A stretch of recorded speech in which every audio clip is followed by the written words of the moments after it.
You gave up a TV job to start a podcast in your basement. If that doesn't scream midlife crisis, I don't know what does. It was Championship Sunday here in Indianapolis. What's the mindset then coming in as a defending champion? I want to win. No, I want to win. The young lady over my shoulder, Caitlin Clark. Not the best looking guy. And I don't think anyone's going to sit here and say Yeah, Matt Randazzo was really good looking. What has this last month, 2 months, 3 months been like for you? It's an important fan base for the Fighting Illini, is it not? It is. He turned 69 years young last week. You look good, Coach. Oh, try it. Thank you.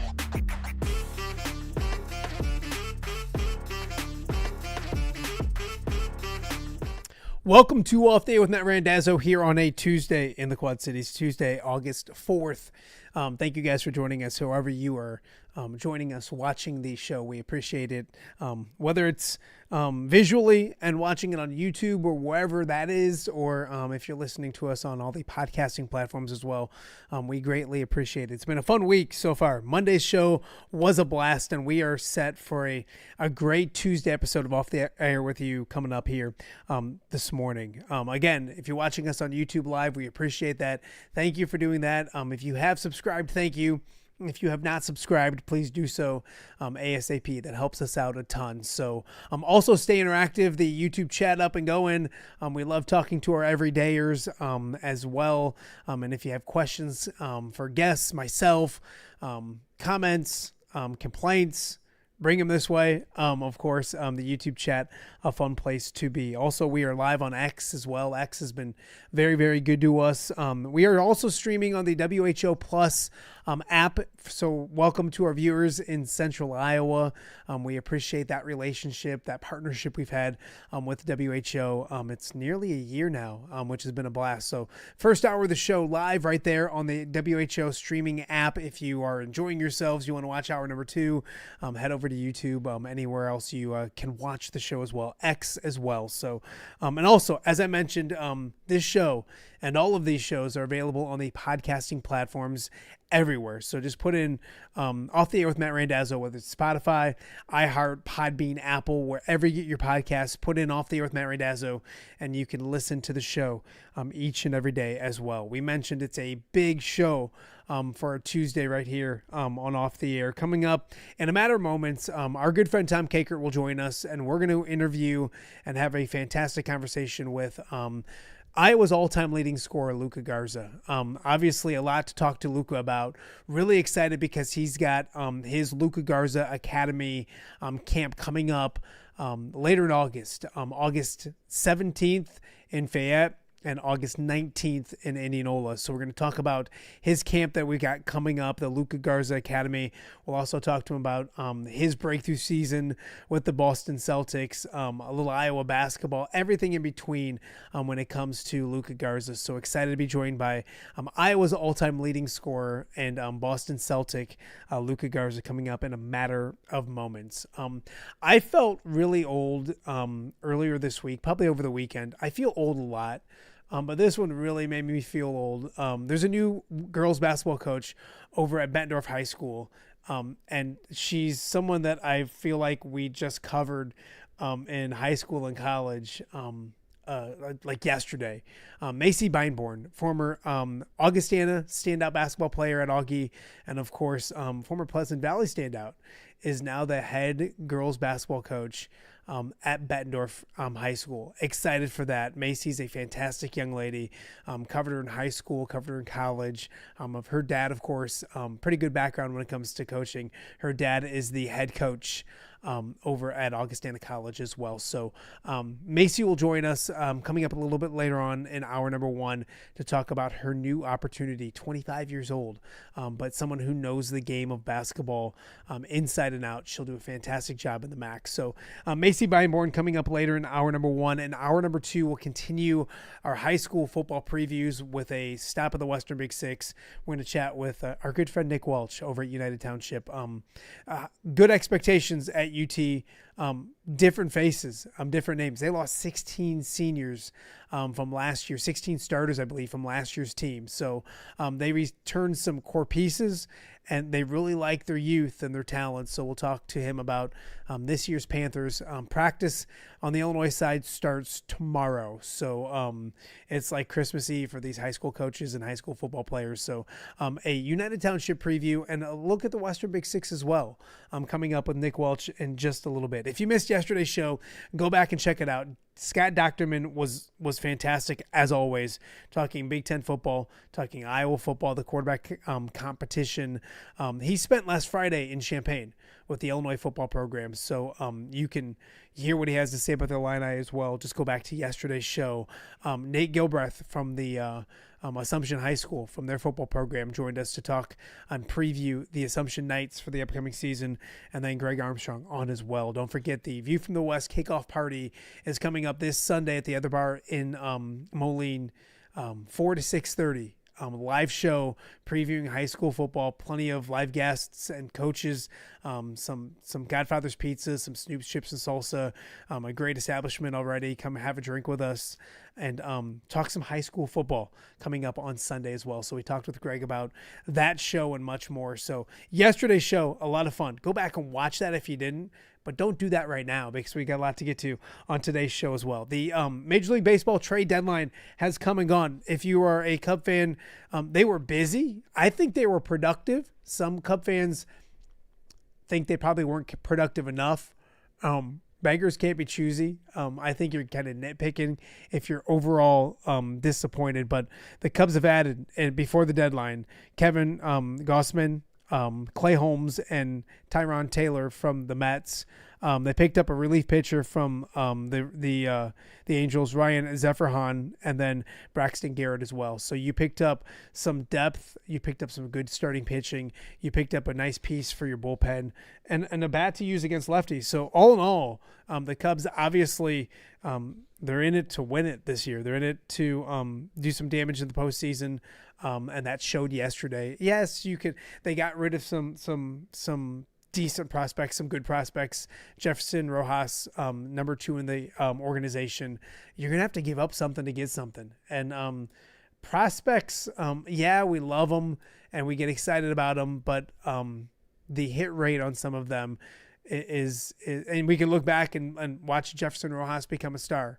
You look at the Mets deal, and then they gave the Cubs PCA, and that's worked out great for the Cubs. So you never know. But bottom line, with the uncertainty of baseball next year and this team and the offense that it has, you needed to add some pitching, both starting and relief pitching, and they did just that as they get ready for the postseason. Can anybody catch the Dodgers, beat the Dodgers this postseason? We'll see. But the Cubs active during the trade deadline as well. Football news yesterday, and you see this and you think, well, it's bad news, but it's actually maybe good news. Kobe Bryant, we talked about it yesterday on the show, was carted off the field yesterday for the Bears. New safety, prize free agent signing for the Bears. And there was worries right away when you see emotional player carted off the field. You think, okay, that could be a season thing. 8 to 10 weeks. So obviously you don't want to miss any time. 2.5 months is a long time. But in the grand scheme of things, when it comes to the NFL, we'll see if he starts on PUP and misses the first 4 games, or if he stays off PUP, maybe he's missing 2 games or 3 games. You never like to see him miss any games, obviously. But I think where things maybe were when the injury first happened to now, maybe a little bit of a dodged bullet for the Bears, and he'll get him back in the near future. So good news if you're a Chicago Bears fan, when the fact is not a season-ending injury by any stretch of the imagination. Some NFL news this morning. Bijan Robinson signing a new 3-year extension with the Falcons for $75 million. He becomes the highest paid, I think $51 million guaranteed. He becomes the highest paid running back in all of the NFL. There's a guy in Detroit, Jahmyr Gibbs, that's holding in right now. And I think maybe today, maybe during the show, but I think in the very near future, Jahmyr Gibbs signs a contract as well and probably tops that a little bit as well. So, and I'm all for that. I know people don't like paying running backs, etc. They're super important. And I think when you look at guys like Jahmyr Gibbs and Bijan Robinson, they're not just running backs. They're offensive weapons. They catch passes. They score so many touchdowns. They're a ton of what is successful for the programs or for their organizations. So we'll see if Jameer becomes the highest paid running back in the NFL. So those are the news and notes as we get into our show here on a Tuesday. But we're going to start with some basketball. And there's a great camp coming up later in August when it comes to Iowa's all-time leading scorer. And really happy to have him join us and Tom Kakert right now on OTA. So joining us now in a little simulcast between the Hawkeye Report podcast and Off the Air with Matt Randazzo, we got Tom Kakert from the Hawkeye Report, and the familiar young man, the only young person on the screen, Luka Garza, joins us right now. Luka, thank you for doing this. We appreciate you.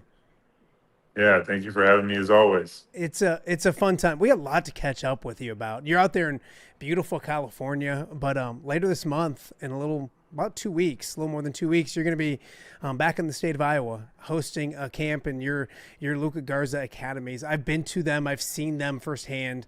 I guess what has you first and foremost coming back to Iowa each and every year to give back the way you normally do? Yeah, I mean, I think for one, it gives me a reason to come back to the state, and I get to see friends, I get to see family, I get to connect with Hawkeye fans, and just be.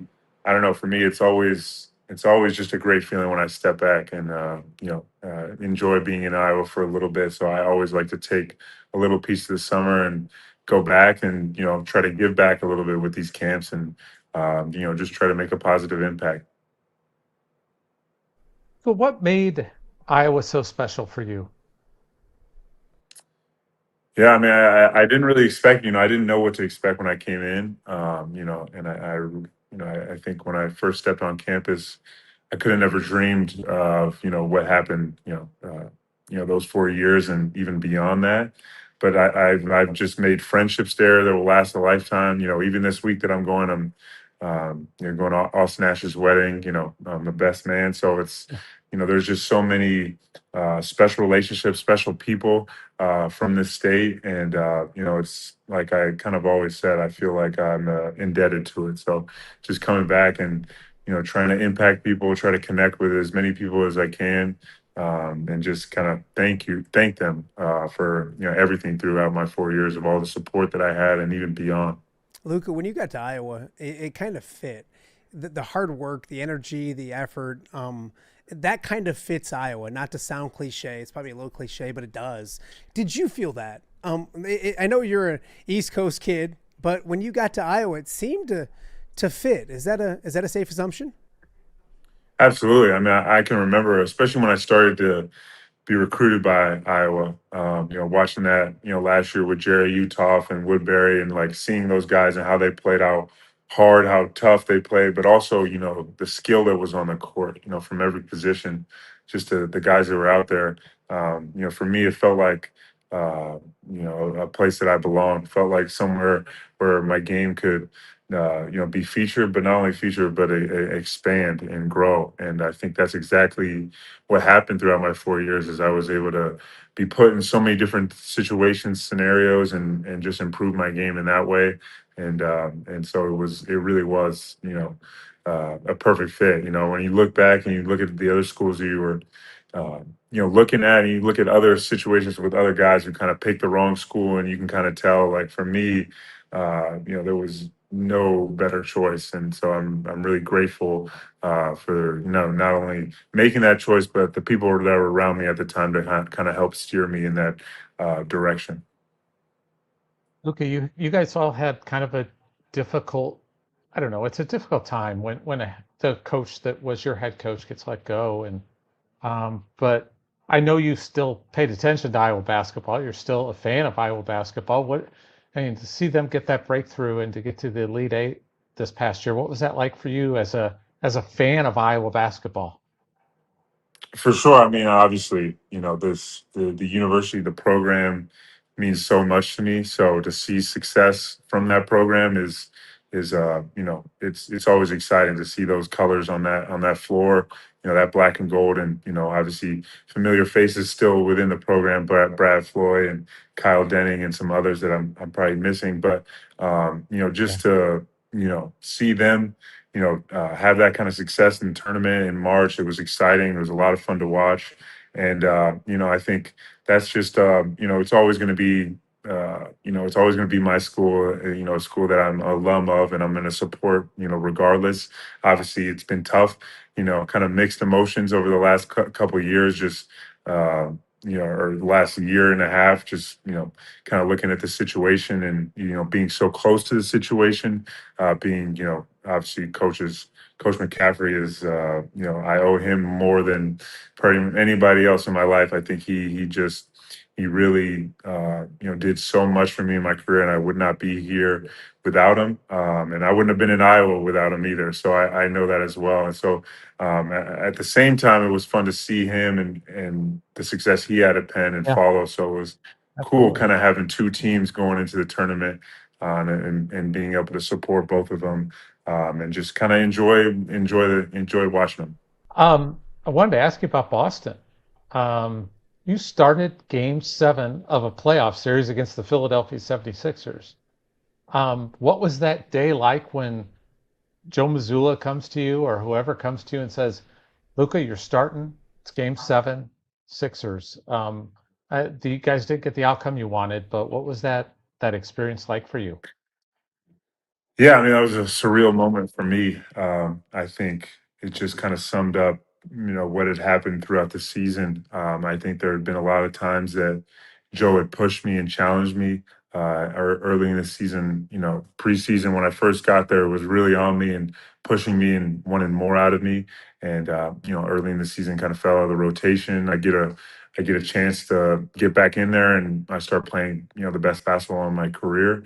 And then we ended up getting, Nikola Vucevic, who's a great player and a great friend of mine. And so things changed at that moment as well.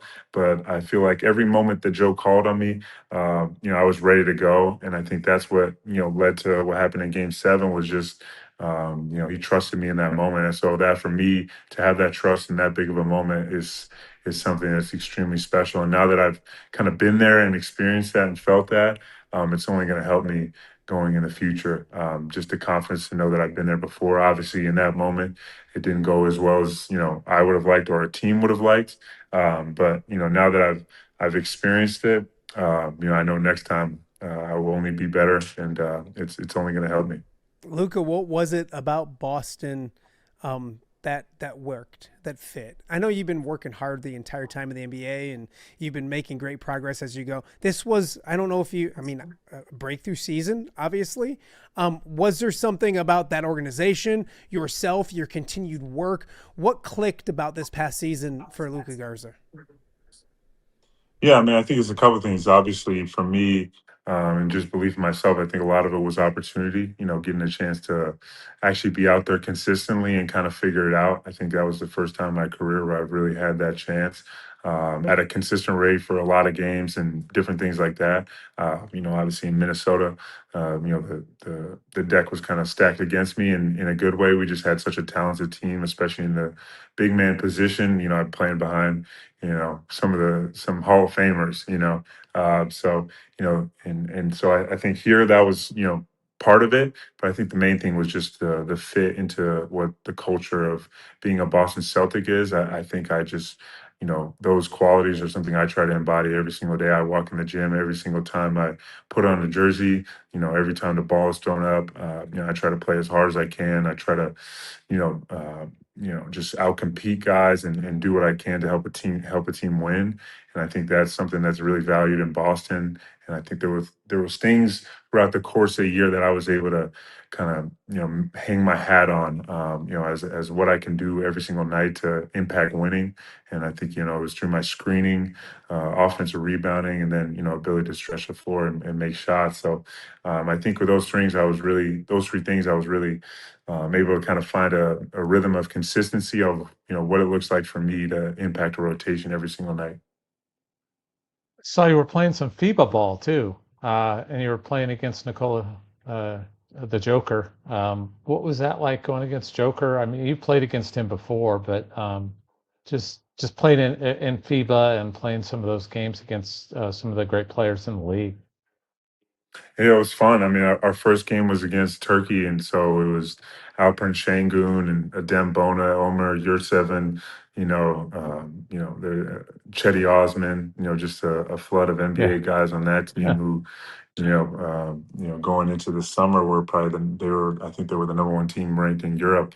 So they're a great team. It was a great experience for me, and not only just for basketball wise, but just the environment, being able to play in front of my grandmother in Bosnia, getting to play with my cousin and just, represent, um, you know, uh, the Bosnia and Herzegovina. It was just a really special experience. And so, that first game was against Turkey, and then we got to play Serbia in Serbia, which, that Oh, was wow. an awesome, just basketball, almost bucket list experience, just to experience, what the crowds are like over there. It's intense, but a lot of fun. And obviously, to match up against the best player in the world, is always something I'm grateful to do, and excited about. And I felt good about the way I was able to play. Unfortunately, as a team, and I think even individually, there were some things we could have done better, to win, but we still have opportunities here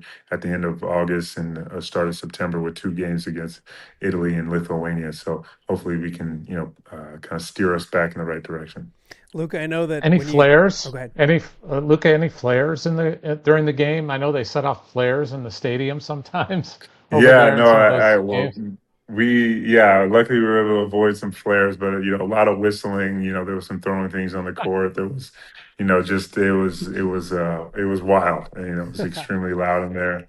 But yeah, no, I've seen, and my cousin and a lot of guys on the team that play over there have kind of told me about those games in Serbia, like the Partizan Red Star games where there's Yes. flares going, there's smoke, but it still just was just such a cool experience.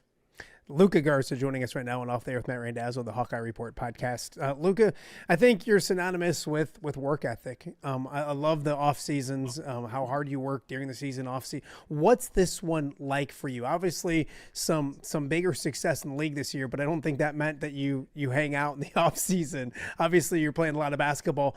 Does it make you hungrier seeing what you accomplished this year and getting back? I just think all you know is work. So what's the off season? I don't think the plans changed at all?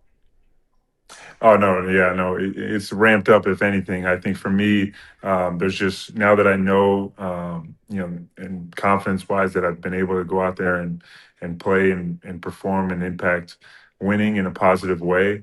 I think there's just so much more for me to get, so much more for me to do, and I think there's more parts of my game that I can bring out. So that's just the big focus for next year, and obviously, every season you go into is the biggest season of your life. And so I think for me, that's just the focus and every off season. And I just, from now, there's just a lot more confidence knowing that I've been able to play at a consistent rate and do well. So now it's kind of, going from just, now it's not proving myself. It's kind of like expanding and improving my game and working on different ways that I can help this team win. So I know that everyone on the team, after losing in the first round, understood that going into the summer there was a lot of work for all of us to do to come back and have a better result. So I know my responsibility in that, and I hold myself to that standard every day. Luke, I want to ask you about your camp. You partnered up with Chris Street's kind of the program down there in Indianola to do some stuff. Just talk about how that kind of is a motivation for you to partner with the Street family and to be part of that, given what Chris meant to the Iowa program. Absolutely. I mean, obviously, I was really close with the Street family when I was at Iowa, just being around them, and often coming to games. And we had the one of the Chris Street 40-year anniversary games on my freshman year, so I was able to play in that. So it was obviously, and playing in Iowa, you're always reminded and kind of look up and look towards the example that he set while he was here. And so for me, with this camp, we kind of always move locations every summer, and just try to mix it up. And I think when the idea for this came, it just right away I was like, this is just such a special moment, opportunity, and I was all for it, and reached out to the Street family and wanted to know if they were okay with it and what they thought about it as well. And so it's it's really special. I'm excited to, obviously I look forward to these camps every single summer. It's such a bright spot in my off season to come back and, be around the kids. It's good for me as well, just kind of taking a step back and remembering where I came from as a basketball player, just trying to learn and get better and improve. And but to be the chance to be able to do it at this program, at this high school, with what it means, it's really cool. 2 locations, one on August 17th, one on August 19th, both in central Iowa. We'll get that information up on the screen so people can get signed up. Luke, I've been to them. I've seen them. A lot of times you go to a camp and we're going to shoot some jump shots. We're going to shoot some layups. We're going to get a popsicle. We're going to come back and shoot some layups and you're done. This is nothing like that at all. Can you describe the Luka Garza Academy to us, to our viewers? Because it is hands-on. You're sweating. Your dad's sweating.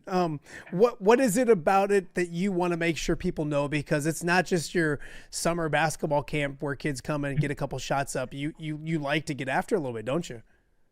For sure. I mean, I remember being that kid and seeing some of the counselors or some of the players on the sideline kind of just hanging out and chilling and wishing, I had a little bit more interaction with them. So I kind of always remember that. And it's always been in the back of my mind. And getting the chance to do these camps now, I want to be able to create that experience for as many kids as possible. So I try to be, as hands-on as I can. I'm in there battling with the kids. I'm playing ones, and obviously it's always it's always fun. It's always a confidence booster, getting to go against these little kids, dunk on them, and block their shots, and just enjoy. And it's just a fun thing to do, and so I don't think there's any other way I would do a camp. For me, I have to be all in or nothing, and I think my dad is the same way, and he kind of loves to kind of spread the messages that he used to tell me when I was a kid, and the ones that impacted me, and all those car rides to the gym, to games, back home from games. They weren't always easy, but there was so many great messages in there that kind of stuck with me as I continue to go and advance my career. These lessons are still ones that apply, in the NBA as much as they did when I was, playing in 11U AAU basketball. Luka, we were kind of joking around before we got started about all the changes in college sports, and I wonder what the view is for you from afar, but not too far removed, where if you were 5 years later, or whatever, you'd be making millions of dollars as one of the best players in all of college basketball. I'm sure you're probably happy that guys are getting money now, but do you feel like, God, if I could have hung around maybe a few more, then a couple of years differently, the things might have been different from my bank account. No, I mean, it is crazy, and it is awesome to kind of see the numbers that are out there. The interesting thing for me, it's kind of a double-edged sword. Just when you look at the landscape of college basketball and how it's going right now, it's a lot of fluidity, a lot of movement, and I don't know what would have happened had I been in school 4 years. And I think after my freshman year, I think I averaged 12-4, and to me, in my mindset, I feel like I didn't have a great year. And I feel like now that would give me good numbers in the portal or something like that. And so I think that would have, in the long run, hurt my game. I think the number one, the relationships I was able to build over 4 years are worth more than anything. The friendships I have, how close I am to teammates still. Connor McCaffrey, Austin Ash, Michael Bear, we talk pretty much every day. And there's other guys. I saw Tyler Cook in golf with him 2 weeks ago, or a week ago here in LA. There's always, Ryan Kriener called me the other day at a wedding. Like, there's these relationships that I have from those 4 years. I think it's worth more than any dollar amount. And I think also individually as a basketball player, I don't know what would have happened if I wasn't given the chance to develop within the system at Iowa for 4 years. I think it took me 2 years to kind of get better and better, and then finally unlock something as I waited for my turn. With Tyler being our best player, and then getting the opportunity when he left to kind of step into that role. I don't know what it would have been like if after my freshman year I went somewhere and I was in that role already. I don't know if I would have been prepared for it. And so it's a double-edged sword. Yeah, the money would have been nice, but who knows, if I'd even make it to the NBA if I took that route. So I think the story was written the way it was written, and I'm so blessed to have the memories and the experiences and everything that I had from college. So it's cool to see these guys get money, but in a way, I'm glad I avoided that because it took me and made a lot of dreams come true for me. Luka, you can't brush over that. You met TC for a game of golf. How did the round go? How much money did you win off them? And who's a better golfer, you or Tyler? Yeah, I'd say we're both in the beginning stages. I started this off season. Oh, I started this off season. He started maybe a couple off seasons ago.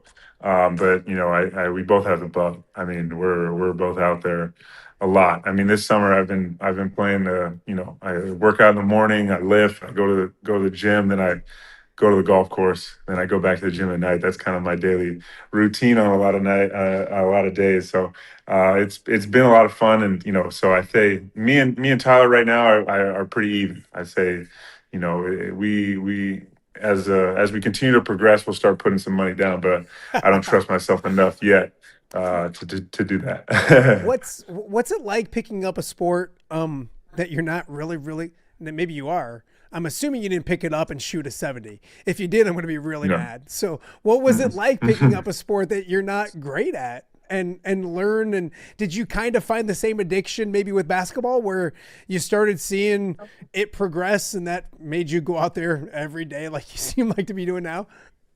Yeah, exactly. I think you just hit on that. I think it's a process of working on something and seeing the improvement that I love. That's the part of basketball I love the most. And so, I think it's the same thing with, something like golf. And I think it's good for me mentally to kind of, get a break and kind of unplug and focus on something different sometimes. And so, yeah, it's the same thing. When I started, I still am pretty bad, but to see the improvements on little things when you learn little techniques or you take a lesson one time and kind of see that improvement, or my first birdie, I was jumping around excited, like you just kind of chase those benchmarks, and you want to continue to improve and get better. So it's definitely fun. I've had a lot of teammates, especially in Boston, that are huge into golf, and I think that's what kind of pushed me in that direction. And then obviously guys from Iowa, that I know are really good. Austin Ash is a good golfer, and some of my other friends. So definitely chasing them now. I like it. One of your teammates in Boston played with Tyler in high school and AAU. Jason Tatum. How soon did you guys figure that out? Yeah, I mean, I knew that pretty much right away. I remember just because on the AAU circuit, they both played with I think it's called the St. Louis Eagles back in the day, and now it's Brad Yeah. Beal Elite, Yep. Brad Beal St. Elite, Louis yeah. EYBL team. And Yep. so I knew they had played together. So, it was kind of cool. And obviously, me and JT kind of, we talked about that kind of instantly, just having some connections in that way. And they're, JT is a great guy as well, and it's really special when you get to play with a guy with that level of talent, but also just the humility that he does have. So, Luka, on this goofy show that I do every day when I have a guest on, ask him some dumb questions. Can I ask you some dumb questions? Sure. If you could have dinner with anybody in the world, dead, alive, whatever you want, who would you have dinner with and why? Dead or alive? That's a good question. Um, this is a good question. This ain't I'd no say for softball me, interview with Tom Caker. Tom Caker's interviews yeah, are softballs. This is journalism, my friend. that's a good one. Maybe I'm gonna throw one out. I don't know if you even know who this is. I read a book recently, by this guy named Ram Dass, and I like got into meditation over time, so it was just like Okay. interesting, and I've always kind of talked about that. And I've read some books in this area, but his just the way he traveled the world and the way he looked at life, it would be interesting to sit down and kind of I just get to see what his perspective is. It's different, when you're reading. When I read that book and just his perspective on life, it was like it just impacted me a lot. So I that's kind of like a recent biased answer because I just finished reading that book like a couple days ago. No, So, I like it. but yeah, it just an interesting human being. So I think it would be cool to sit across from someone like that and just ask them questions on how they view the world. I like it.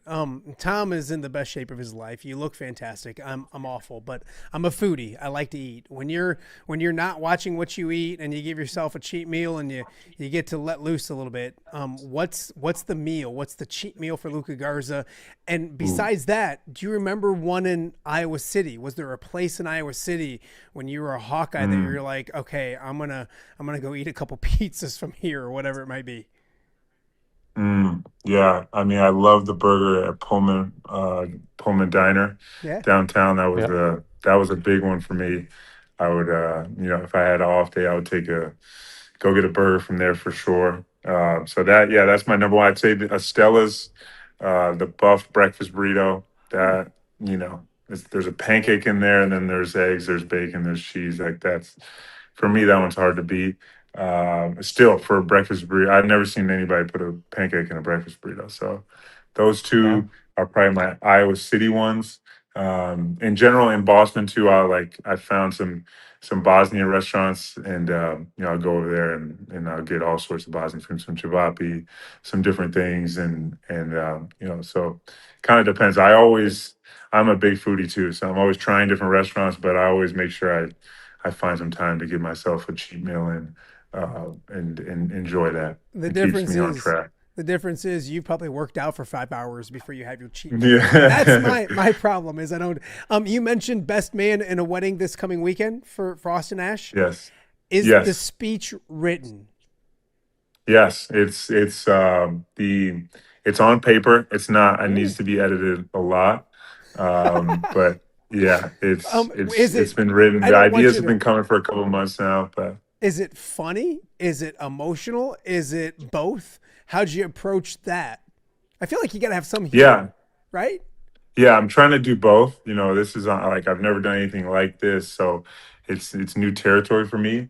Uh, I'd say I'm more of an emotional guy in general. Just when I'm, especially someone like this that means a lot to me. So I think it'll be a combination, a little bit storytelling, a little emotional, and I'll try to mix in some funny. All right, last one, goofy one What for me, and then what's go ahead, Tommy. what's more nerve-wracking, giving the best man speech or starting Game 7 against the Sixers? Ooh, I think I'm going to be nervous for the speech. I can't lie, but Game 7 was like I definitely, and that's a cool thing about it. It was just a new experience, but there definitely was some nerves there that I get nervous for every game. That's just I feel like if I wasn't nervous, I'd be pretty concerned. But especially for that one, it was amped up a little bit, and I had to kind of find ways to get myself back to the present moment. my last goofy question is, and I don't think you probably do, but maybe you do. Are you superstitious? And have you in the past been superstitious? Yeah, I mean, honestly, when I was in high school, like first couple years, I like kind of found out about, I guess, superstitions. Like I think some coach had asked me like, "Oh, do you have a pregame ritual or like what? Do you have a song that you listen to?" And then from that, I got really bad. I was like, there was a lot of things I had to do. I had to like tie my shoe one way. I had to listen to this song at this time.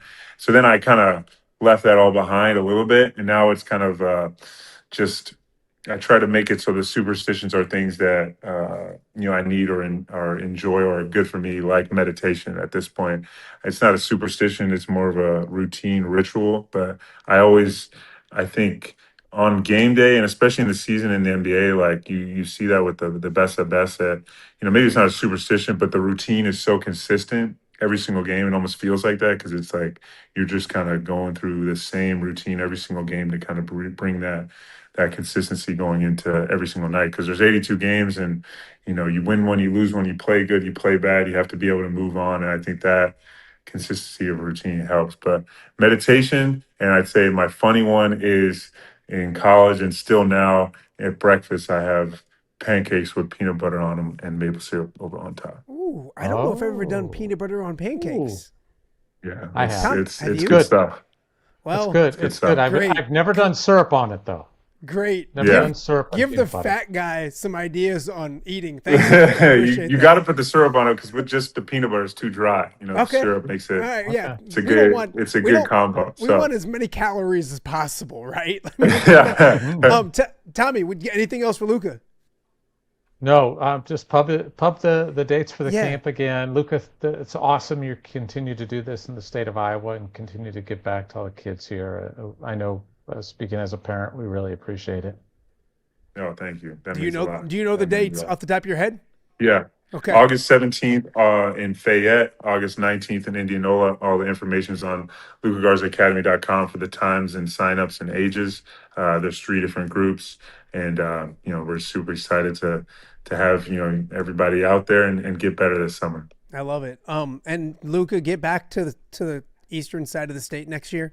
Toss that into Dad. Let Frank know we'd like to see you. Will do. So swing that by this side of the state. And as always, we appreciate you doing this. He's the same dude as he was at Iowa, isn't he, Tom? Yep. He's just the same guy, and we love Absolutely. that. So Never change. Yeah. Never change, my guy. You're the best. I That love it. means a lot. Appreciate Luka, you guys. We appreciate it. We'll be back right after this. All right, be honest. Are you craving Hungry Hobo again? You know, that fresh sliced meat piled high on those amazing sandwiches, hot off the grill chicken and steak with all those delicious toppings, the biggest and best selection of baked potatoes, or simply some waffle fries dipped in cheese. Well, now that Quad City favorite is even easier to get. Download the Hungry Hobo app today. Order ahead, skip the line, and earn rewards all at the same time. There's Double Points Monday and exclusive specials as well. With 12 locations in the Quad City area, it's Hungry Hobo. Now even easier to find, but still hard to resist.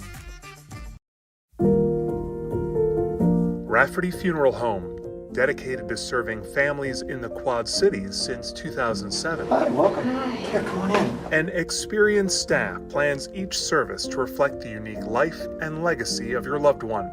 Rafferty Funeral Home is proud to serve our community with dignity, respect, and compassion, helping you to celebrate your traditions and lasting memories no matter your faith, culture, or budget.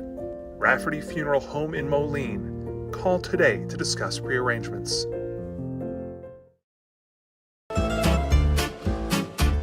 When it comes to quality, convenient pizza, Godfather's Pizza in Silvis has you covered.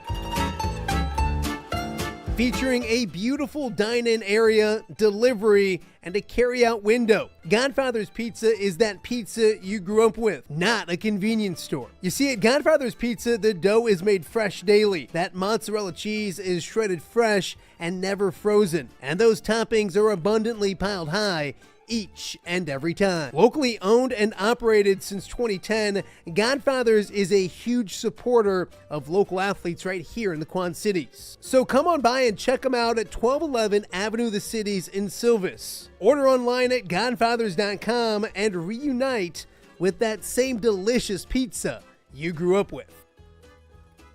Welcome back to Off Day with Matt Randazzo here on a Tuesday in the Quad Cities. Of course, everyone focusing on football this time of year, rightfully so. High school football right around the corner, less than 3 weeks away from that. College football as well, and then comes the NFL. But there's always some type of basketball to talk about, especially when it comes to the high school ranks. And there's a new basketball coach this season at Bettendorf for the girls at Bettendorf High School. And she's a familiar face to basketball here in the Quad Cities. Former Augustana Viking, and Macy, more importantly, former Pleasant Valley Spartan. Macy Beinborn joins us Off There with Matt Randazzo, the newest head coach over at Bettendorf. Congratulations, young lady. Nice to see you. Thank you. Good to see you again. It's been a busy off season for you. You are now the Bettendorf Girls head basketball coach. When you hear that, what goes through your mind as you get ready for the season and the next step in your young career?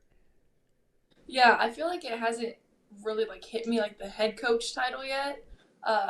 For me, I'm used to the AAU scene, so I'm just coach to everyone. So it doesn't really feel different. It's all of the things that I wouldn't think about, the non-coaching, non-basketball stuff that pops up, and I'm like, oh yeah, that's probably something I need to think about. So that's like the biggest thing with the head coach thing is just like the little administrative stuff. Absolutely. Well, tell me how this comes about. You're 25 years old. I felt like I was just getting done covering you at Pleasant Valley, more or less at Augustana. How does it become head? I know you've been coaching. I've seen you at Augustana, and we've talked about it a little bit. You're entrenched in coaching, and it comes in the family. We'll talk about that in a second too. But how did this all come about? How did you and Bettendorf align and become the next basketball coach over at with the Bulldogs? Well, through my AAU program, through my training business, I work with kids from all over, all the schools, Iowa, Illinois, and a lot of Bettendorf kids. So when the job opened up, I had a lot of people texting me, calling me, kind of pestering me a little bit, which at first I was not really interested. And then the more I thought about it, the more that I knew I would really enjoy it. And I think for me, it was kind of just a door that opened.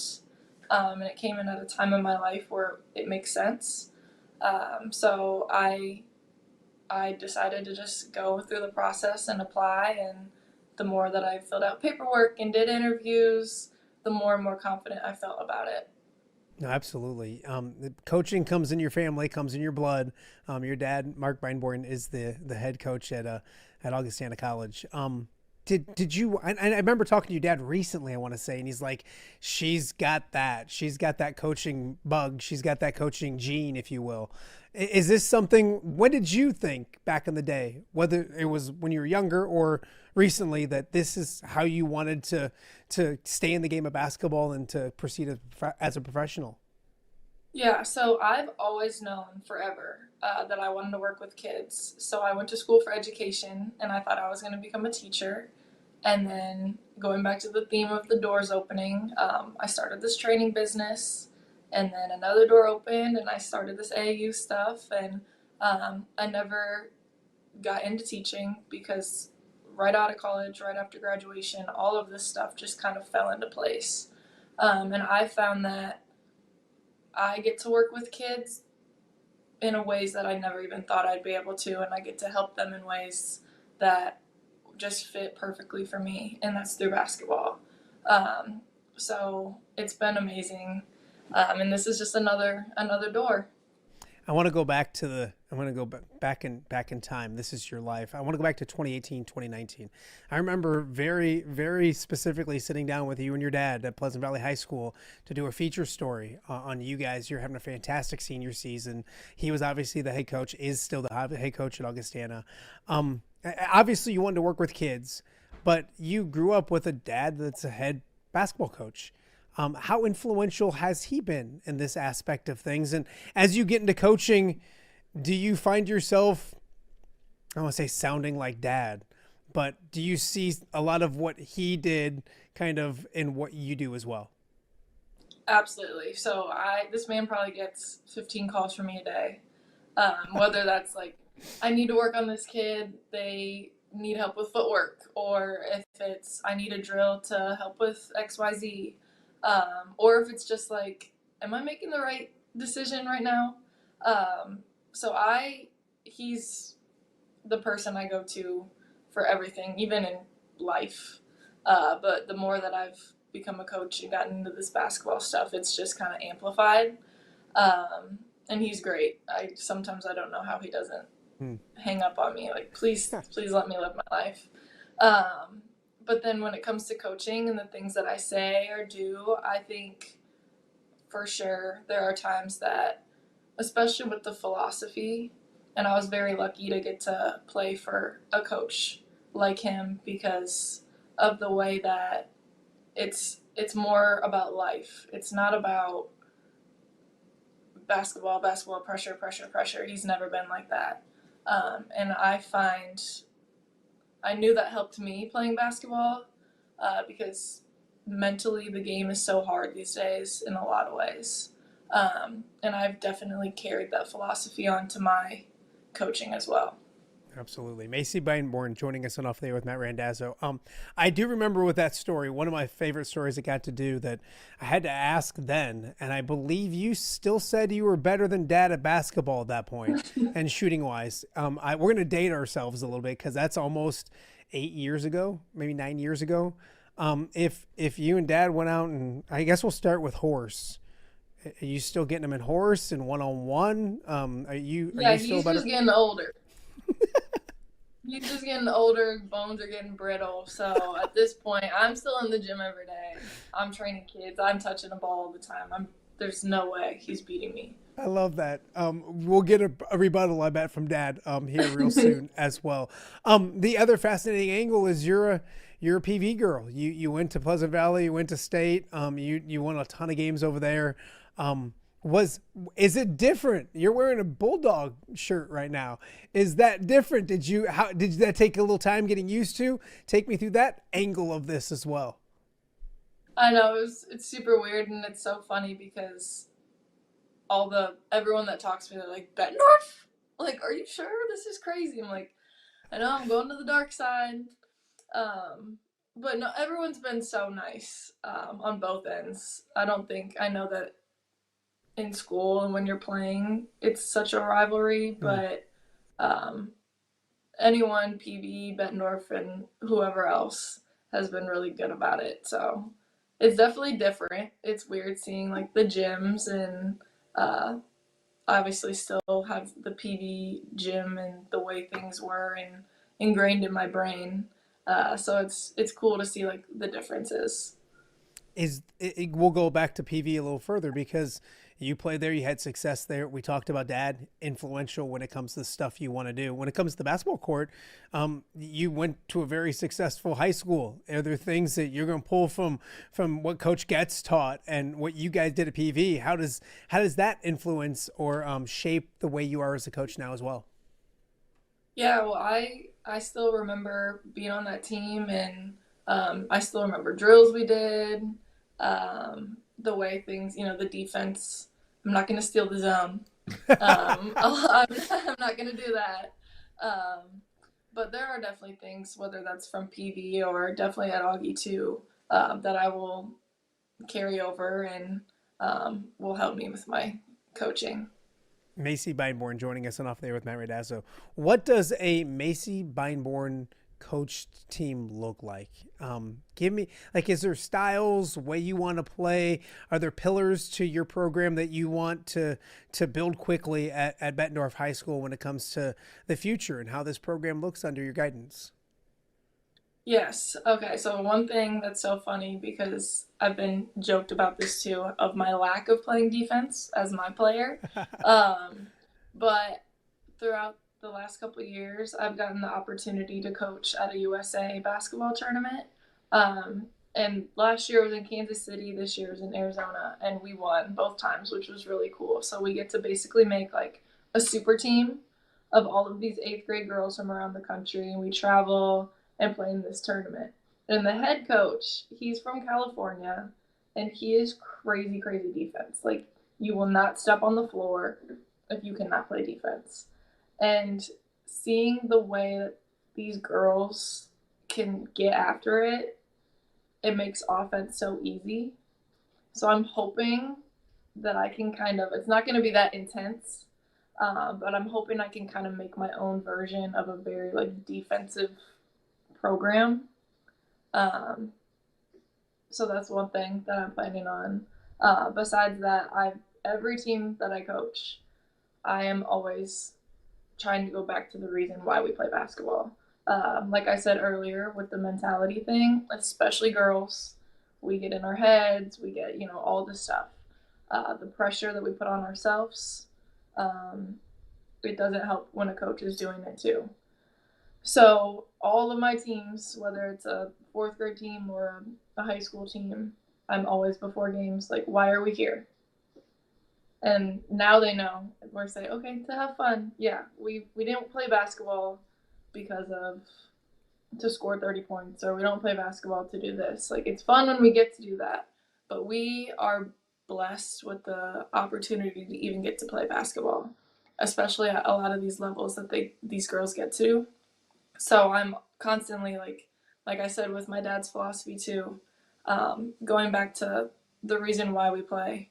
And it's never that serious. It's fun to win, it's fun to compete, but it's never that deep where we need to put that much pressure on ourselves. No, absolutely. Macy Beinborn joining us on Off Day with Matt Randazzo, new girls basketball coach over at Bettendorf High School. You look at it and you hit the ground running.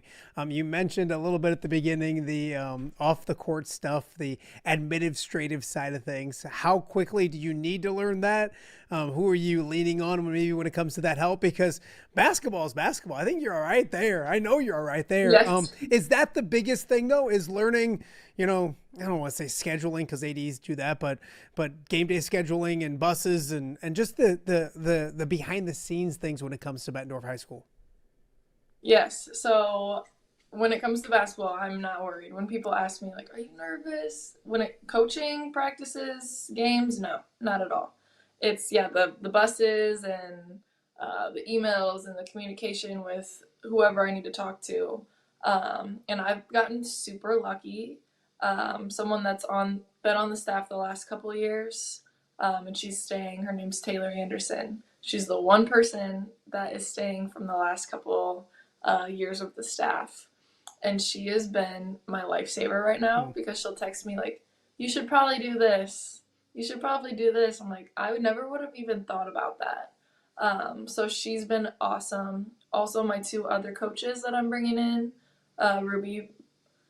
From North. She's been at North the last couple of years. And then Michelle from Moline is coming over to be my assistant.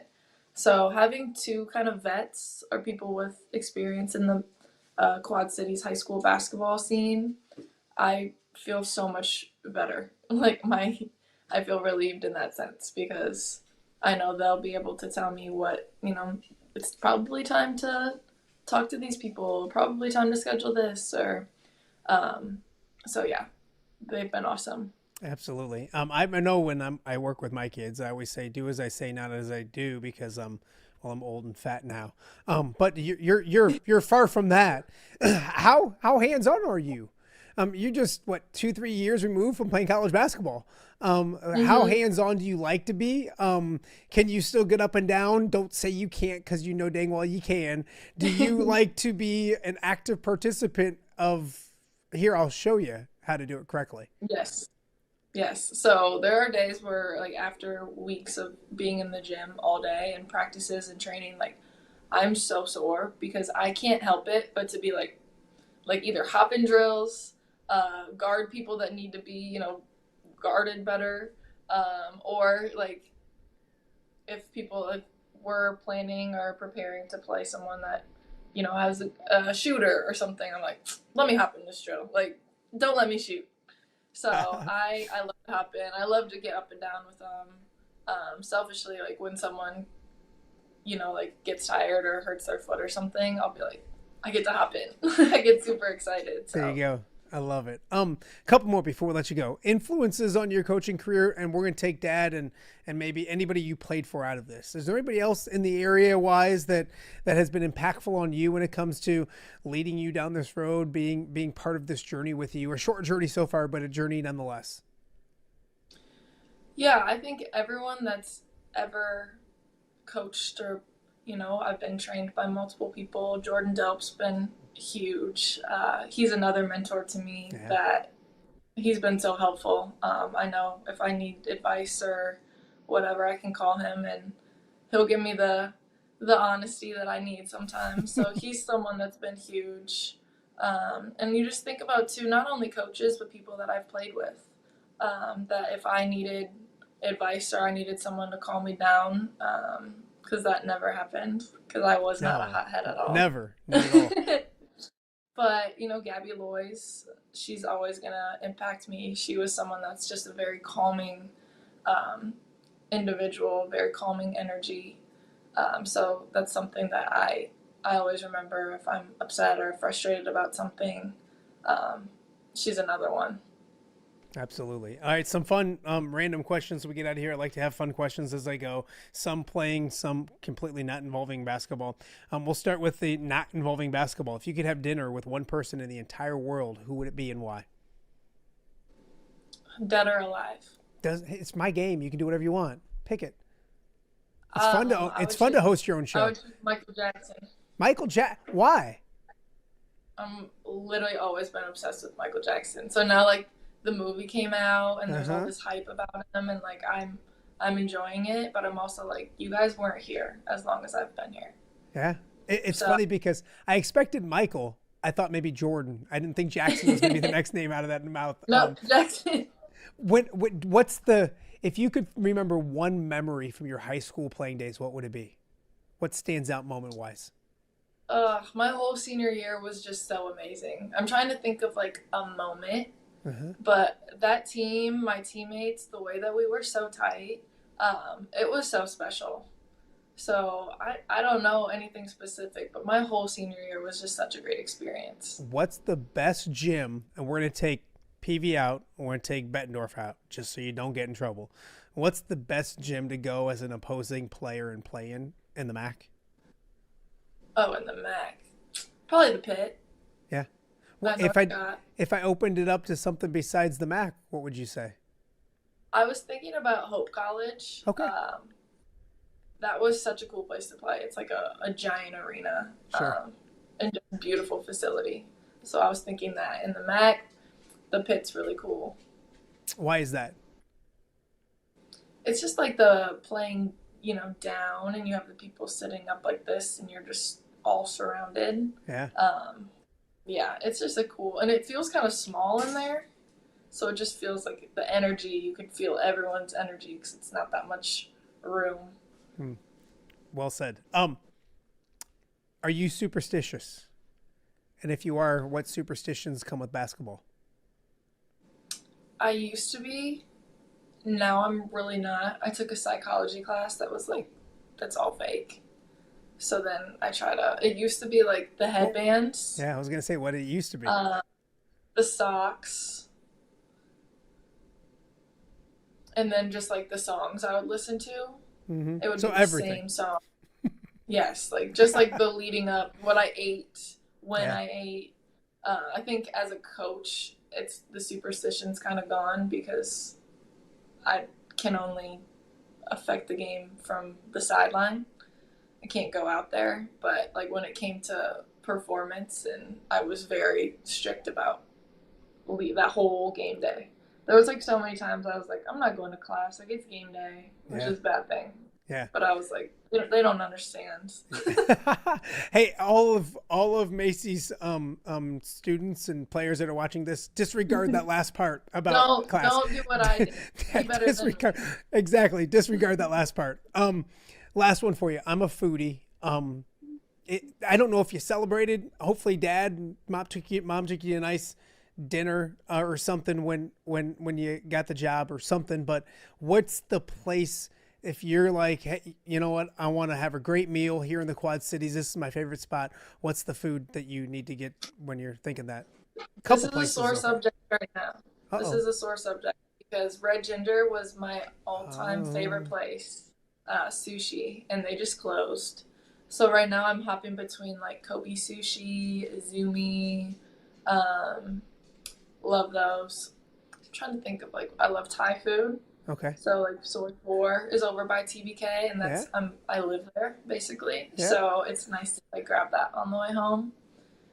So when you say sushi, are you sushi everything? I think it's disgusting. Yeah. You're like the rawer the better, if that makes any sense. No, I kind of like the rolls better with Okay. the rice, All but right. I also don't discriminate. I will eat anything. You're such an adult. I'm not. I'm like a 5-year-old when it comes to my menus and stuff. Macy, this has been a bunch of fun. Congratulations. Best of luck. I know you're going to kill it. And win a bunch of games that we'll have you on here during the season as well. How's that sound? Sounds good. Sounds awesome. good. Thank you. Tell your dad I said hi, and don't get me in trouble when it came to the whole brittle bones. Is that what you said? His bones are brittle? I did. All right. They're getting brittle. Getting brittle. Thanks, Macy. We'll talk to you soon. Of course. Bye. That is Macy Beinborn, the new girls basketball coach over at Pleasant Valley. She was awesome to cover at Pleasant Valley. Man, I remember those teams. They were really, really good. And then, of course, a great career at Augustana under her dad as well. So we wish her the best of luck over at Bettendorf as well. The old Spartan, now a Bulldog. Should be fun to watch. We got more to get to. You're watching OTA on a Thursday right here in the Quad Cities. We'll be right back. Hey, I'm the Crawford guy. Ooh, do you guys always speak at the same time? Sorry, guys. I'll go first.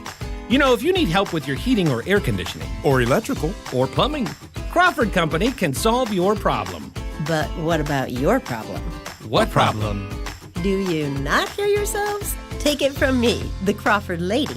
And me, the Crawford guy. Crawford is the comfort company.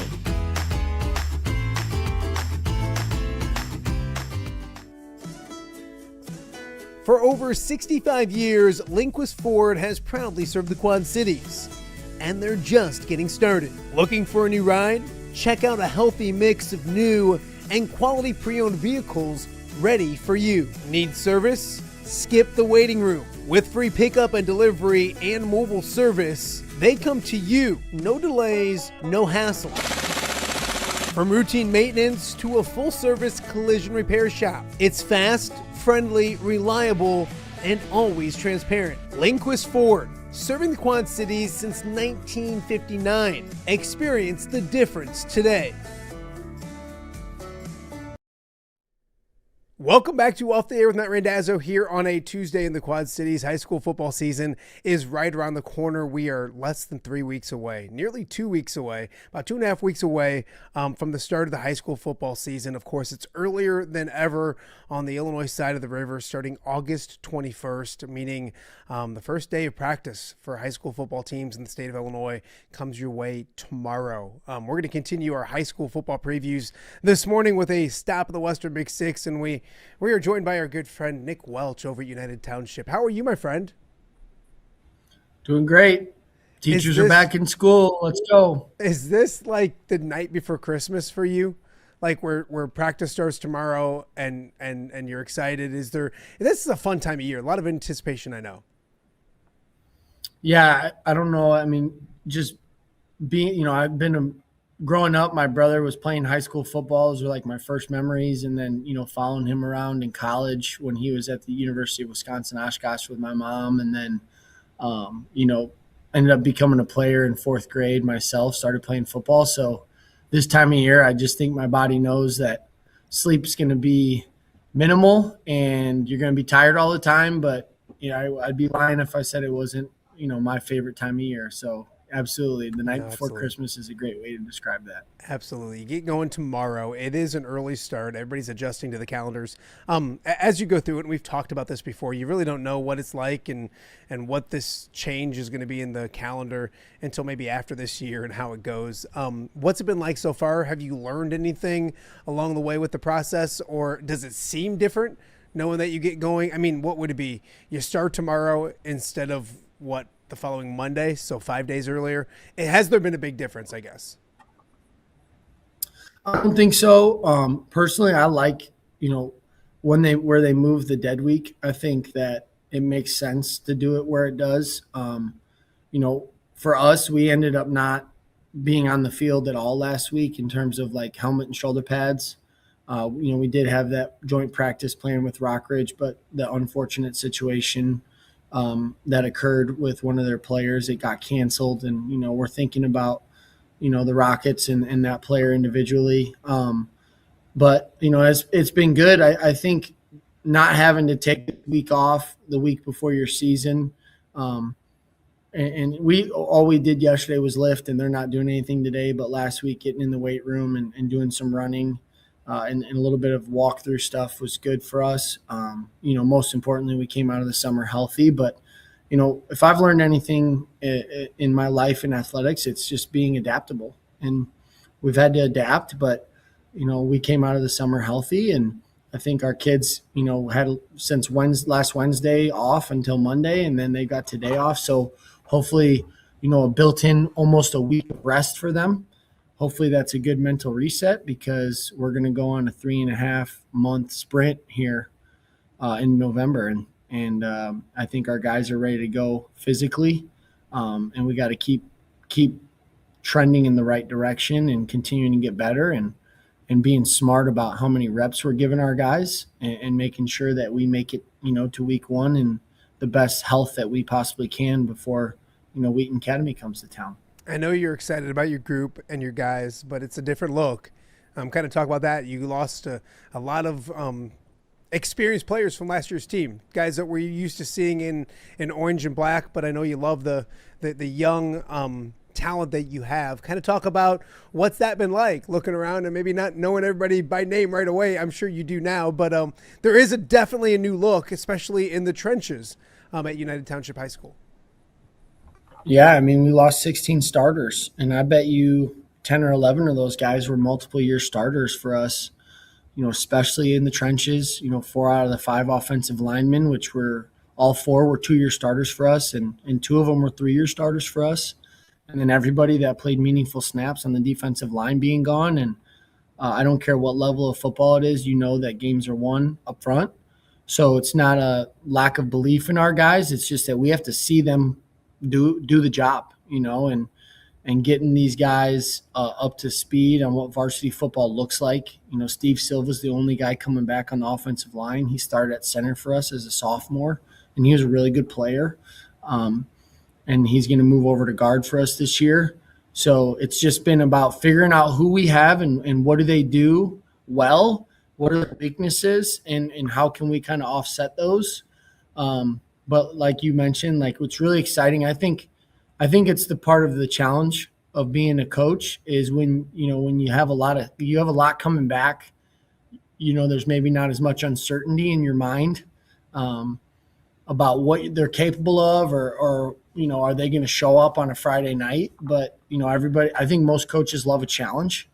And when you're young, that naturally creates a challenge of, who are we going to be? How coachable are they going to be? And then when the lights come on and it's time to be a physical but disciplined football team, are we going to match the level of the opponents that we play? Because we do play, I think there's some really good teams in our league. And, I think Wheaton Academy is going to be a tough football team that is going to come in here with some expectations and a desire to go on the road and kind of, get us off on the wrong foot. But we're going to do everything we can, to make sure that they enjoy the ride out here and don't enjoy the ride home.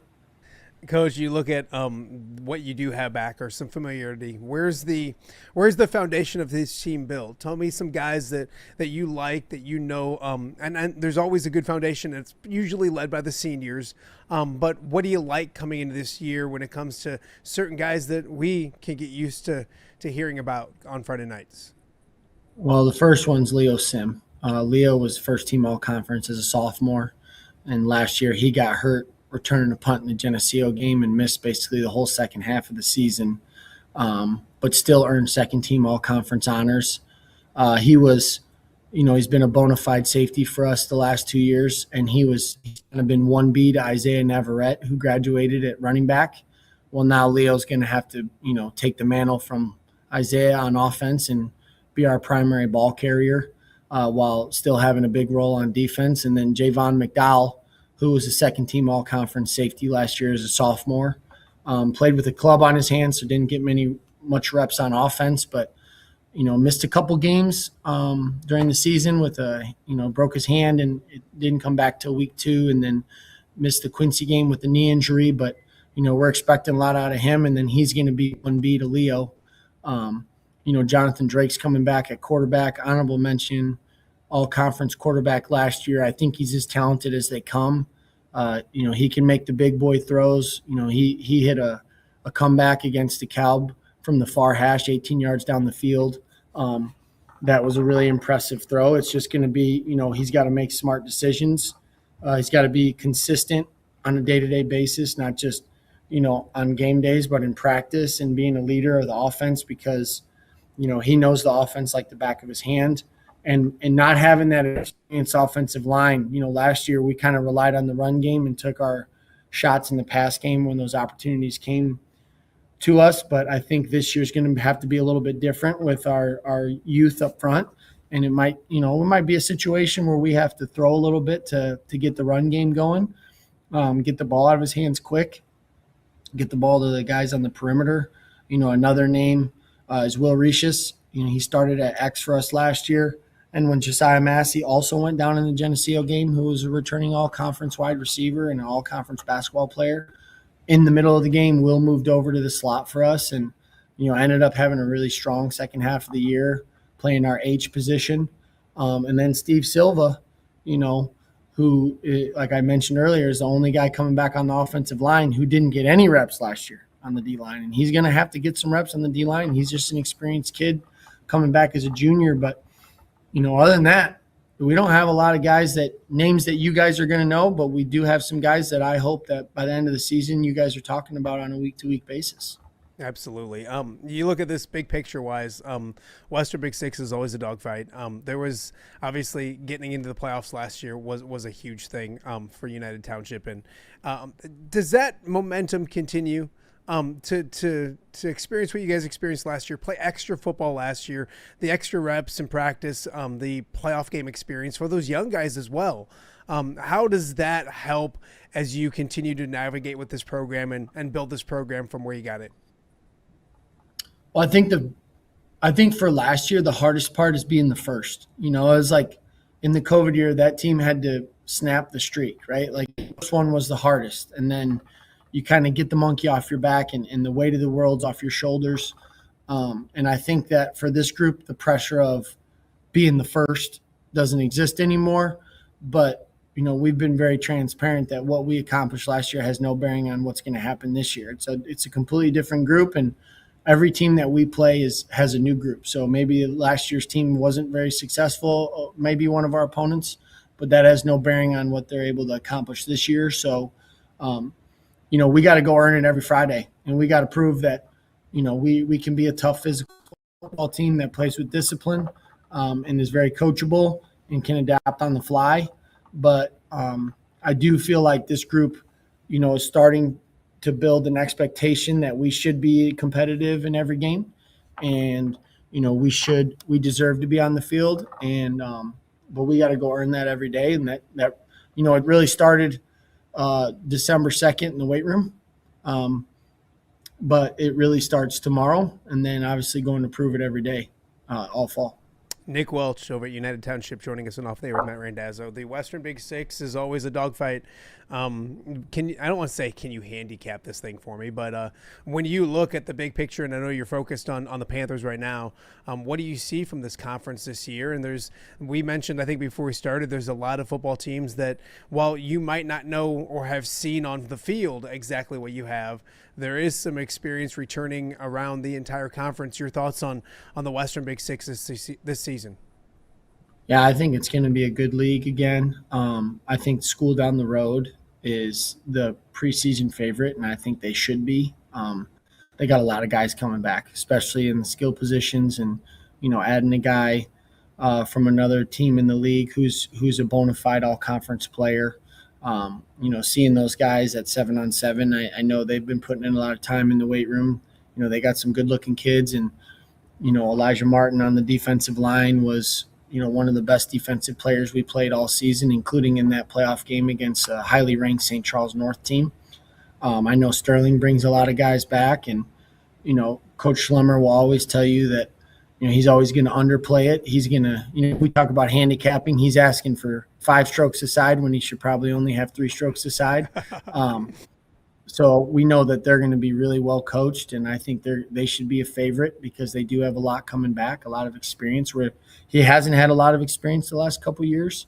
I think Geneseo continues to build under Coach Furlong, and the more those kids are in that system, and it's such a difficult system to simulate on especially their offensive scheme. In that 1 week you have to really prepare for them. So, we're going to do some things early on and done some things already just to kind of get our kids introduced to what that might look like so that week isn't such a shock to the system. I think Quincy has proven that they're a tough football team, and they're a team in our league that's going to be in the conversation at the top half of the conference. Some years they had a couple years where they were the top of the conference. But they're going to be tough and well coached. And then, you look at, a couple of these other teams where, Galesburg, Coach Hickey, going into his third year, and, he's got a lot of guys coming back and some really good talent. And, Coach Rome, implementing his system and what they're trying to build over there in Rock Island. Just knowing him, and it's not a shot at anybody else, I just know that they're going to be better because of the amount of time and preparation that they're going to put in. And, I don't think there's an easy win on the schedule right now. If you haven't filled the Allman game, I guess that's one. That's an unfortunate situation, but it is what it is. So I think every week, I think there's going to be some eye-opening scores. Maybe the team you expect to win might win, but I think some of these games might be a little more competitive than we think going into it. And I think a lot of matchups are going to matter in terms of, how our team's going to match up to Mullings Wing T, or, are they going to run more spread this year, and different things like that. And I think everybody kind of evolves based on their personnel. So it'll be interesting to see how quickly people can adjust on the fly. And, I think we all kind of know each other pretty well at this point, especially the coaches that have been around, and then just knowing Rome and what he likes to do on defense. And, we'll have plenty of time to adjust to his new offense that he decides to install over there. But all these coaches do a good job of adapting to their personnel. So it'll be interesting to see what kind of product we see on Friday nights. A few more for Nick Welch before we let him go. You look at, we kind of talked about things earlier when it comes to starting. Have you talked to the kids at all about what it looks like later? I mean, obviously it was always the drive for 5 and wanting to get to the playoffs. There's that bye week stuff going on. And do you even talk, does it change goals or expectations, or do you celebrate win 3 now because that probably gets you in instead of 5, or do you just go play football and let idiots like myself and Greg and Mitch and those guys talk about the changes of what's going on? And I don't, I'm it's a good question, and you're going to say this is coach talk, but I firmly believe that you can't be focused on outcomes. You really can't, because then you're overlooking all the details that it takes.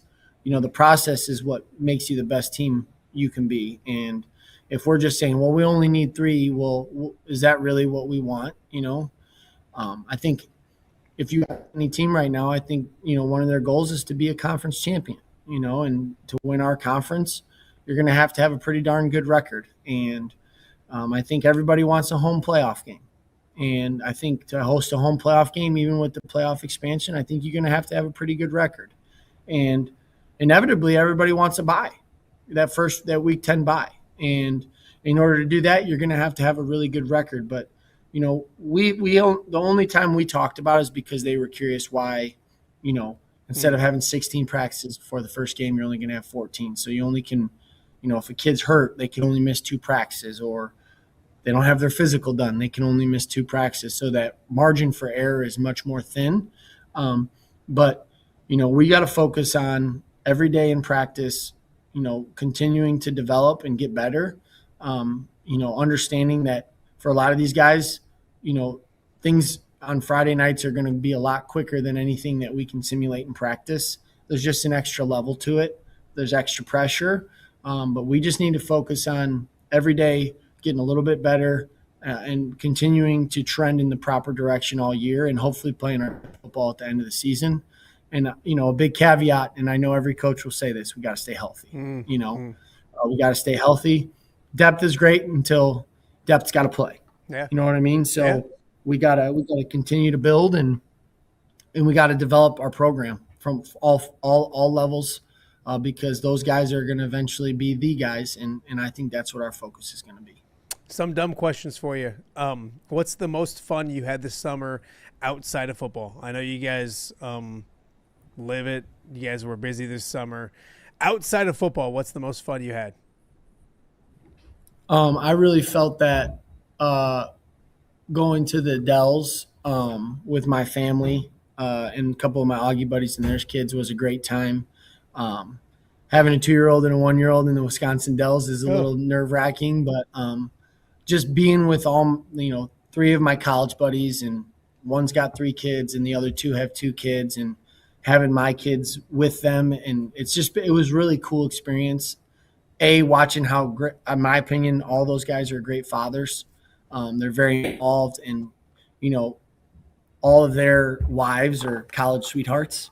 One of them is actually a high school sweetheart as well. wow. So just seeing remembering what we were doing 13 years ago and then seeing us in this stage of our life was really cool. And then watching your kids interact with each other. And every year our kids get older. Their kids are a little bit older than ours. Every year our kids get older and just the challenges look a little different. But I would say that was probably the most fun I had this summer. If you weren't coaching football, what would you be doing with your life? I don't know. Hosting a daily podcast? No? I would join you. Yeah. I would join you. But is there anything I don't know if I would. If they took football away, what would you want to do? Have you ever thought about that? I would play a lot of golf. Yeah, but you have to make a living, Nick. And I don't think I might make a living playing golf. I don't think that's possible. According to everything I've heard, I don't think that's possible unless Schlemmer is going to lose all of his money to you, which maybe is a thing, for sure. Well, we did get out last week, and because he did all these strokes, he did end up beating me on the back, and overall he beat me by 2 with the strokes. But I don't know. I would probably be coaching baseball or basketball I used to before I became a head coach. So I'd be coaching something. Gotcha. I love it. Last one. I'm a foodie.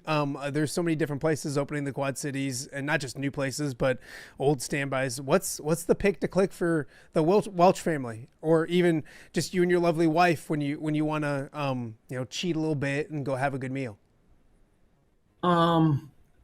If you want to know the easy one, because it's convenient, we get 11th hour a lot. Okay. In football season, probably once a week we pick up takeout from there. It's a little harder, as you know, to take a 2-year-old and a 1-year-old to a restaurant. Yeah. But 11th hour is the local one. If we were going out for a really nice dinner for a night, we really like the Cellar in Geneseo.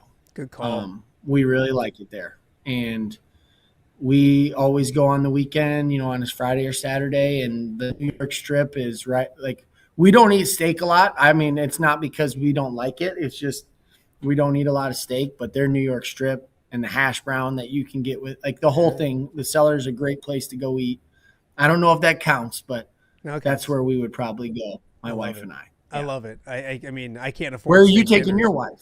That's a great question. Where are you taking? We did an anniversary recently. You know what we've done? We're what? I'm going to get myself in trouble here, but we just celebrated 18 years. So what we'll do recently is we've just tossed out there hey, on Facebook, hey, it's our anniversary. Where should we go eat? And you get a ton of, McDonald's is really nice.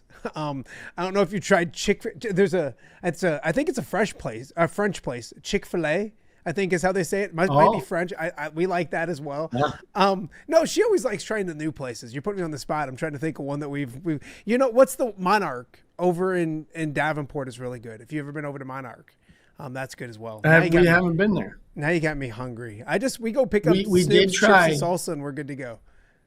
Well, there's nothing wrong with good authentic Mexican food. Yeah. We did try. Have you ever had RC Steakhouse? No.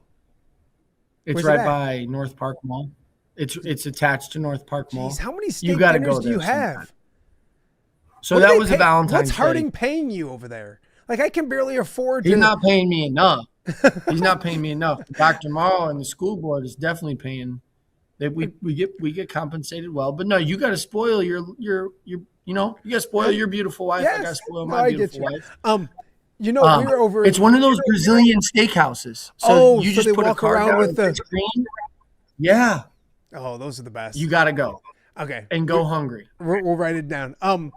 I was over in East Moline last Friday. We had something at TBK. We only had one kid, and we went over. And I know they're a good sponsor, great sponsor of the show. But we went over to Godfather's Pizza and had a pizza in restaurant.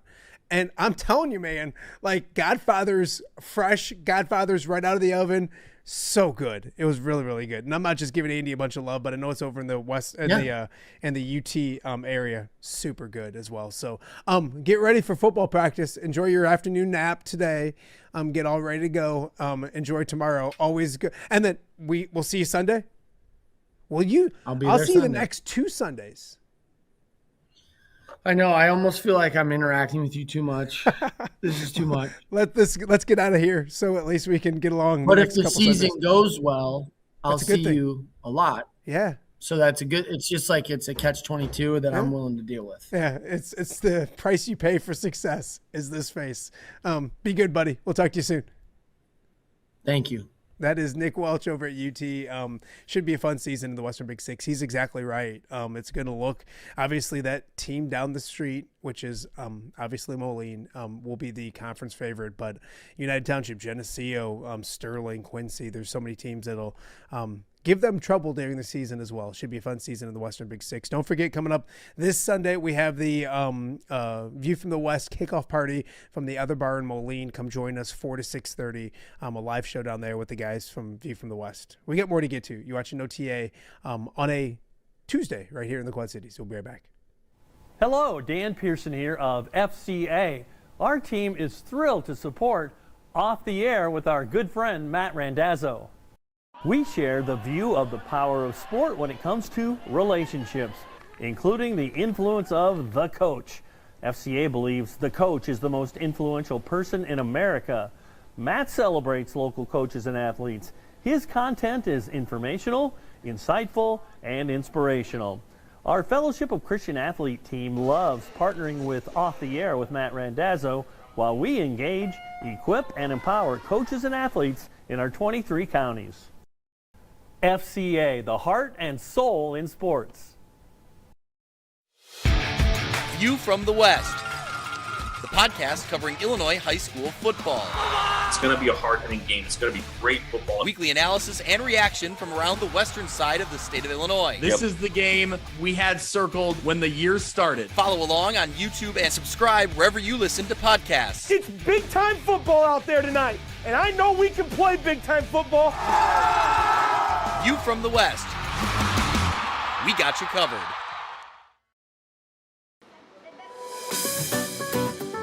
Are you looking for the Quad City's best chips and salsa? There's only one dude to turn to. Right on. Snoop. Hand-cut chips, fried fresh with that crunch you've come to love. And the most addicting salsa with delicious fresh ingredients each and every time. Pick up your chips and salsa, queso, enchiladas, and much more at the Stern Center in Rock Island. To place your order, simply call the man himself. It's Snoop at 309-314-8197 and find out for yourself what the rest of the Quad Cities already loves. You want to know why my Tuesday is going to be better than yours? Once I get done with this fantastic show, I'm going to go visit Snoop.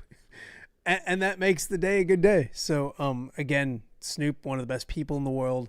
His food is the best in the world. So make sure you get your chips and salsa and enchiladas from Snoop. I think coming up here soon, we're going to do a little announcement for Snoop on maybe an easier way to get his delicious food in your bellies.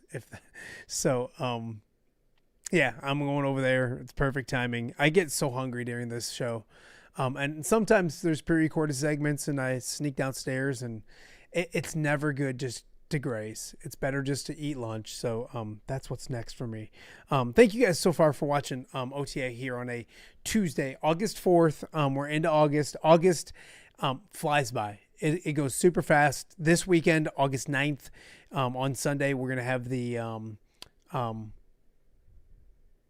I'm drawing a blank. View from the West kickoff party at the other bar in Moline. So come on by 4 to about 6:30. We'll be talking with coaches. Nick Welch will be there, who was just on last segment. A lot of Western Big Six coaches. Anthony Rome, Mike Morrissey, John Schlemmer, to name a few. Area coaches as well. Get some Snoop's chips and salsa. We just talked about it. Get some Godfather's Pizza and hang out, have a drink or two, and get ready for the high school football season. We're really excited about it. August 9th, this Sunday, 4 o'clock, the other bar down in Moline. Come listen to it live, or you can listen to it at home. But come out, hang out, have some fun. Get some View from the West apparel as you get ready for the football season, so it should be a blast. Also, coming up August 14th, so about a week and a half away, we'll be live from the Iowa Football Complex. We'll be doing OTA live from Iowa Football Media Day. That show coming up a week from this Friday will be a 2:30 show, 2:30 to 4:30 in Iowa City. We're really excited about it. Last year went fantastic. Hoping this year's just as good. So we will update you guys as we get closer with the actual times and stuff like that. But we're looking like 2:30 to 4:30 is what we're thinking in Iowa City. So make sure you get that on your calendar as well. Also, we've been talking a lot of football, a lot of Western Big Six football. The Western Big Six's Coaches Banquet is coming up on August 16th from the Stern Center down in downtown Rock Island. Excited about that. New venue.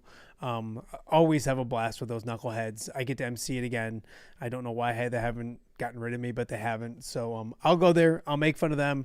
They'll try to make fun of me. They'll make fun of my ears and stuff like that. But it'll be a lot of fun. So get down to the Stern Center on the 16th as well. Support that as well. High school football season, man, it's not just right around the corner. It's basically here. Practice starting tomorrow on the Illinois side.